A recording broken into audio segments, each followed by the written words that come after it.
Yeah, hi there. These comments are for Medard. This is Michael, the founder, owner, and the materials writer for the 7-step system to pass the TOEFL IBT.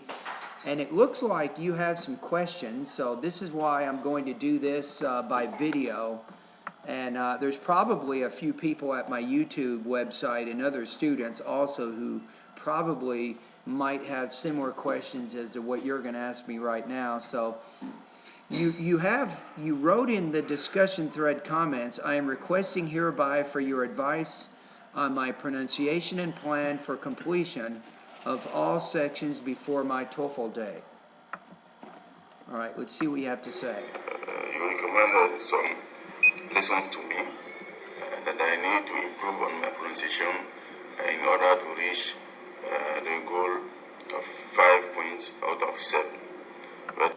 Yeah, that's right. So in the pronunciation part of my course, what you're trying to do is to get close to 5.1 out of 7, which means you do not have a heavy non-native speaker accent, which also means it's easier for other people to understand what you're saying, which ultimately translates into you getting a higher score on the TOEFL speaking section. My question is that I don't have enough time to practice and get this score on my post-test before I move on to the speaking section of your course, since I've already registered for my TOEFL and for the January 12, 2013. So from now I have about 1 month and a half. Okay, I see what you're saying. Time. There's really 3 elements, 3 important ingredients to learning a language. Number 1 is you're motivated. You want to learn, which you are. Number 2 is you practice, which you're already doing. 3, this is the sticky point for you, is the time. Is you have to practice the language over an extended period of time before you get the results you're looking for. Now, as I already told you, you have a very, very strong, heavy non-native speaker accent, which means it might not be reasonable for you to assume that you can overcome all of those problems by your January 12th test date. Of course, you're going to be taking your TOEFL test. Now, whether or not you can meet the goal of getting 5.1 out of 7 on my intelligibility test before that time depends on a whole number of factors. For example, between now and January 12th, Medard, take time each day. Watch TV, watch movies, listen to the radio. If you're watching TV, you can watch documentaries and news programs. Medard, these things are very good for you. And also find opportunities to speak English with native speakers as much as you can. So a combination of you doing all of these things over an extended period of time and staying motivated in that you want to continue to improve your pronunciation, you can make progress. But expecting that you can solve all of these problems by January, I don't think is reasonable.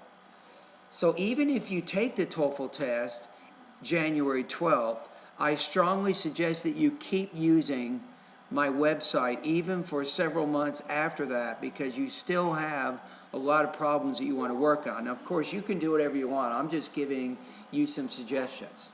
All right, let's continue to hear what you have to say. And I don't know how I'll manage my program in order to finish all exercises on the speaking section, since I don't reach this level right now. I'm still exercising on writing section, reading and listening, and some lessons on vocabulary. Okay, so what I would say is, to help answer your question, if you want to start completing speaking practice tests and at the same time continue working in the pronunciation module of my course, go for it. That's a good idea. I have no problems with that. So if you want to start completing speaking practice tests beginning today, you can do that. Now, you also know that I have additional service It's not cheap, but I do have an additional service where you can post up to 3 TOEFL speaking practice tests per day, each day between now and January 12th. Now that service, it costs $400, and once you make your payment, I will immediately cancel your PayPal account, and then you will have 6 months of access to my online course, and you can practice 3 speaking practice tests every day, and I give you up to 30 minutes of feedback each day as you practice. So if you're in a rush and you want to do a lot more each day, you know, I strongly encourage you to consider taking advantage of my additional service. All right? So anyway, you just got to keep working, keep practicing. You will continue to get better. Have about 1 month and a half to practice on speaking section. So in this case, do I need to get 5 points out of 7 on my post-text pronunciation exercise before I move on to speaking session? Okay, so my suggestion is that try to score about 5.0 or 5.1 out of 7 before going to the speaking. Now, if for whatever reason you can't reach that goal and you want to start completing speaking practice tests, go for it. You can do it.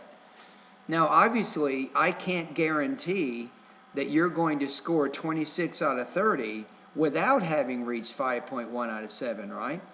Now, depending on your own abilities and your own proficiencies, it may take you 2 or 3 months, maybe even longer, before you reach that goal of 5.1 out of 7.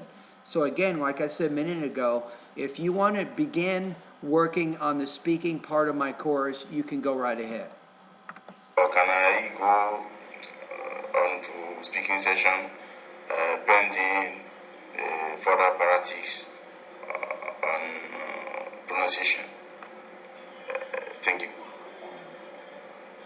All right, you're welcome, and thank you for your questions. So I think I've answered your questions. So maybe beginning tomorrow, you can do a combination of you can continue working in the pronunciation module of my course, and at the same time, you can begin completing independent and integrated speaking practice tests. So go right ahead. All right, have a great day, Medard. And by the way, if I remember correctly, I read an essay, an integrated essay that you wrote, I think yesterday. It was brilliantly organized. You explicitly made the connections between the reading, I think, and the lecture. Very, very well written. So good job on that.